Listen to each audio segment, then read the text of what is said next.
And welcome back to the reading studio. Mr. LP here, and we're still reading Here We All Are by Tomie dePaola. We're up to chapter 7. Let's get reading. The time for the new baby was getting close. Mom let me put my hand on her tummy so I could feel the baby kick. I whispered, "Hello, baby sister." Mom told me again, for the 40th time, that we couldn't be sure if the baby would be a boy or a girl. But I just told her that I wanted a baby sister with a red ribbon in her hair. Mom was busy getting the just-in-case room ready. Dad and Buddy painted it yellow. I made pictures to hang on the walls. I went to Perlin's store with my mom to buy nightgowns, booties, and tiny sweaters. All the clothes looked like dolls' clothes. When Jenny saw them, she told me to tell my mom that we could borrow her doll clothes if we wanted to. Then Mom bought something that made me laugh. Belly bands that wrapped around the baby's tummy. "They must be to keep the baby's belly button from falling off," I said. Mom laughed too. Next we went to Woolworth's and bought decals to decorate the baby's crib. I picked out ones just right for a baby's sister. She was going to have such a pretty room. I saw Mom buy some other ones just in case. It was, please no, a baby brother. On the way home, Mom told me that when it was time for her to go to the hospital, Aunt Nell would come and take care of Buddy and me while my dad went. He had an important new job in Hartford as the state barber examiner. This meant that he had to go all over Connecticut visiting barbershops to make sure they were clean and followed all the health rules. I loved Aunt Nell. She was my grandfather Tom's sister and lots of fun.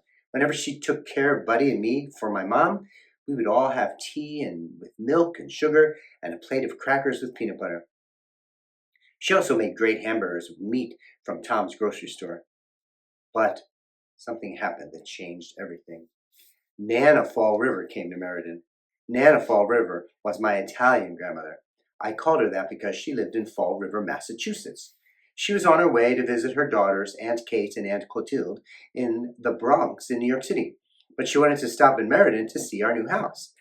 When Nana Fall River arrived, she walked in, took off her hat and coat, opened up her big black purse, took out her apron, and put it on. She went straight to the kitchen without even looking at the house. Nana Fall River always traveled with her apron and lots of food. Nana Fall River thought that Mom didn't cook right and that my dad must be starving to death. He wasn't, of course. Uncle Nick had driven Nana Fall River over from his house, where she was staying with him and Aunt Loretta. I had a picture in my head of Nana Fall River in the back of the car surrounded by pots and boxes of food. I watched as Aunt Loretta and her daughter, my cousin Helen, carried in all the food. First, the big pan of spaghetti sauce, which Nana Fall River called gravy, with meatballs and lots of other stuff in it. We children were never allowed a meatball when we went to Nana Fall River's house. Meat was for grown-ups. Then they carried in a jar after jar of tomatoes and peppers, big cans of olive oil, and other things Nana Fall River had made. She even had loaves of Italian bread from the bakery near her house in Fall River. "You didn't need to bring bread, Ma," Dad said. It was funny hearing my dad call Nana Fall River Ma.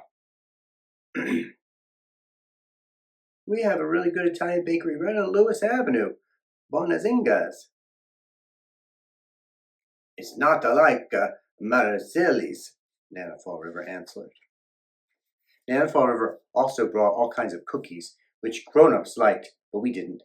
They were as hard as rocks and had a funny flavor like licorice. "Oh, brother," I thought, "I guess it is spaghetti and tomato sauce for dinner.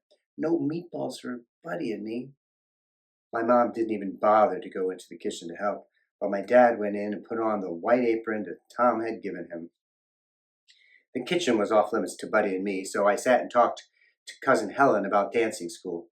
She was a lot older than I was and a very good tap dancer. I showed her what I was learning at Miss Leah's. Finally, dinner was ready. Nana Fall River handed me a plate of spaghetti, real thick strands, not thin like Dad always made. This macaroni, as Nana Fall River called it, was like the stuff Mom used to make, macaroni and cheese. But they weren't short pieces like Mom's. They were long, like regular spaghetti, but thick with big round holes. My dad called them sewer pipes. My plate was piled high, but not a meatball in sight. Manja, manja! Eat, eat, Nana Fall River said. So I started in. At least here at 26 Fairmount Avenue, I wouldn't have to clean my plate. In Fall River, my grandma was the boss, and we had to do what she said. Even Mom couldn't help us when we went to Nana Fall River's house, but I knew that Mom would come to the rescue at 26 Fairmount Avenue. Buddy dug right in. He has such a good appetite, everyone would say. I was supposed to be a picky eater. The truth is that I liked to eat. I just didn't like some things, but I liked other things that kids aren't supposed to like spinach, such as spinach, especially the way my mom cooked it with lots of butter and a little sprinkle of vinegar. A few days later, we were coloring eggs for Easter when the phone rang. It was Uncle Nick. Aunt Kate wasn't feeling so well. So Nana Fall River wouldn't be going to the Bronx. She was staying in Meriden for a few more days.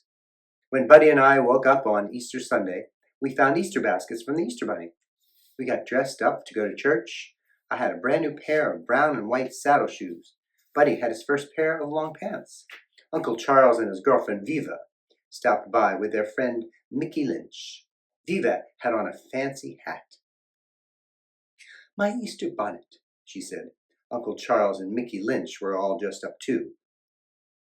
Because you'll be staying here for Easter dinner, Uncle Charles said. I brought these two presents the Easter Bunny left in Wallingford. He gave us each an enormous chocolate bunny. Aren't we going to Tom and Nana's? I asked. No, Mom told us. Nana Fall River has already cooked a big dinner for us. Oh, well. The next day, Mom seemed awfully busy. I think the baby will be coming soon, she told me. I took some of the green cellophane grass from the Easter basket. I put a colored egg and a marshmallow on it. For my baby sister, I said, the one with a red ribbon in her hair. We'll see, Mom said, we'll see. That's the end of chapter 7. And we have two more chapters. And here we all are together. Stay tuned in the reading studio, like and subscribe, and I'll read to you soon.